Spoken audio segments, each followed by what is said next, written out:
Magandang umaga, narito po ang latest na weather update ngayong araw ng Tuesday, December 17, 2024. Sa ngayon po ay patuloy pa na nating binabantayan itong low pressure area na nasa loob ng ating Philippine Area of Responsibility. Ang nasabing low pressure area ay embedded or nakapaloob sa Intertropical Convergence Zone. Yan po yung linya ng mga kaulapan na namamataan po natin dito sa ating latest na satellite animation.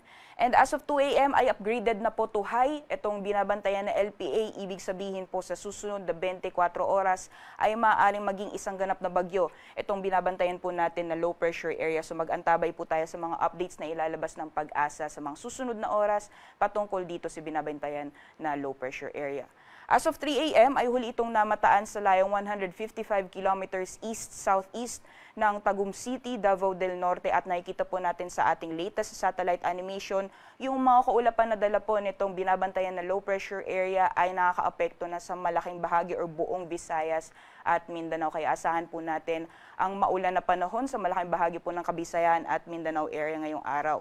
Meanwhile, sa nalalabing bahagi naman po ng Luzon or particularly over Luzon area, dito po sa may eastern sections ng Southern Luzon, dyan po sa may Quezon and Bicol region, ay nakakaapekto po yung shear line. At yung northeast monsoon naman ay nakakaapekto naman sa nalalabing bahagi ng Luzon. So inaasahan po natin itong mga weather systems ay patuloy na mag-iiral at makakaapekto sa malaking bahagi po ng ating bansa, especially po itong binabantayan na low pressure area na posible pong magdulot ng maulan na panahon sa Visayas at Mindanao hanggang sa darating na Biyernes po yan.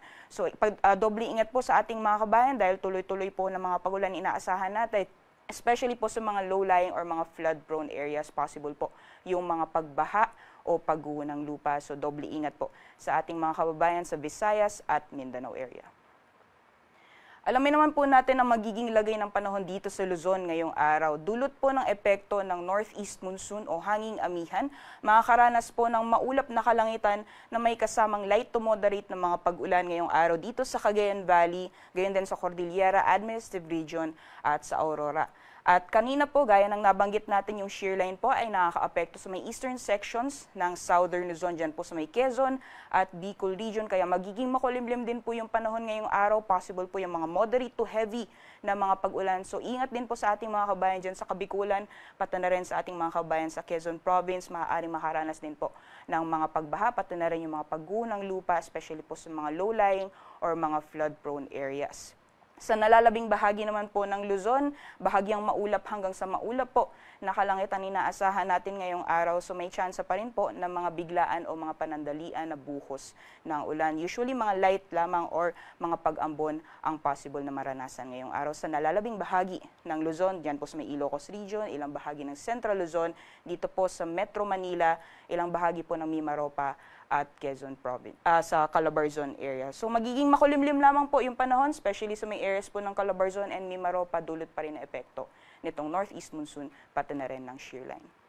Temperature forecast naman po natin ngayong araw sa mga piling syudad dito sa Luzon. For Lawag po ay aabot ng 31 degrees Celsius. Medyo may kalamigan po sa Tugigaraw ngayong araw na yung agwat ng temperatura ay maglalaro mula 22 hanggang 28 degrees Celsius.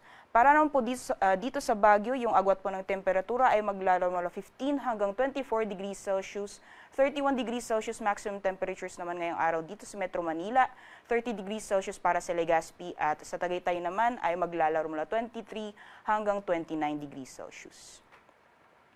So magiging lagay naman po ng panahon sa nalalabing bahagi po ng ating bansa, gaya po ng nakita natin sa ating latest na satellite image kanina or satellite animation, ay magdudulot pa rin ng mga pag-ulan itong low pressure area pati na rin ng Intertropical Convergence Zone sa buong Visayas at Mindanao. So maghapon na makulimlim na panahon po yung inaasahan natin, possible din po yung moderate to heavy na mga pag-ulan. So ingat po sa ating mga kabayan over Visayas and Mindanao area. Meanwhile, dito naman po sa Palawan, magiging bahagyang maulap hanggang sa maulap din po yung kalangitan. At kung may mga pag-ulan man, mostly mga isolated lamang na mapagbuhos ng ulan. So ito yung panandalian o mga biglaang buhos ng ulan na mas madalas nararanasan sa hapon o sa gabi.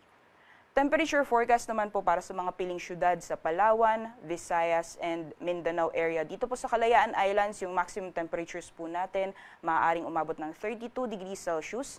Para naman sa mga piling syudad dito sa Kabisayaan, dito sa Iloilo, Cebu, pati na rin sa Tacloban, yung maximum temperatures po natin naabot ng 30 degrees Celsius. Gayon din sa Cagayan de Oro as well as sa Metro Davao. At dito naman po sa Zamboanga, yung agwat po ng temperatura po natin ay maglalaro mula 25 hanggang 32 degrees Celsius.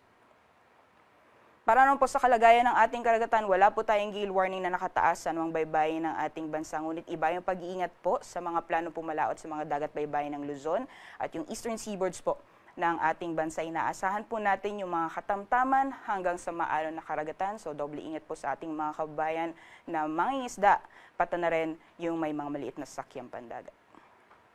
Sunrise po natin ay nasa 6:14 a.m. at sunset ay 5:30 p.m. Para sa karagdagang impormasyon, bisitahin lamang po ang aming social media accounts at ang aming YouTube, pati na rin po ang aming website pag-asa.dost.gov.ph. Yan lamang po latest mula dito sa Pag-asa Weather Forecasting Center. Ako po si Rhea Torres. Magandang umaga. Ingat po tayong lahat.